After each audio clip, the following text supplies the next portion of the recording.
Uthando, uthando lwenene, uthando oluqine ngokwenene, uthando olungenankohliso.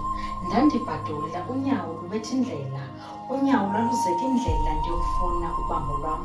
Intliziyo yayidlile kokunyibilika, ndajikeleza ndijikelezile kuloo mathafa anomhlaza, ndasuke ndabulekelwa ndawa. Ndandinxunguphele entliziyweni, kaze ndafumana okwesiphi na isicithi, kaze ndafumana okwawaphi na amathafa, kaze ndafumana okowuphi na umlambo. Yini na kundenza mphucuke walahlwa, sewaba ngumanxiwa kaMilimboyana, sewanxiba okuzimele kukhula. Oh, themba lam, apho ukhoyo ndiyethemba uliphulaphule, ngqondo yam ayiphumli kucinga ngawe.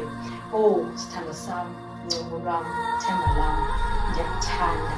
Uthando lwethu malufane namanzi olwandle, wona angasoze aphele, libe ngumthombo wobomi, libe ngumthunzi elangeni.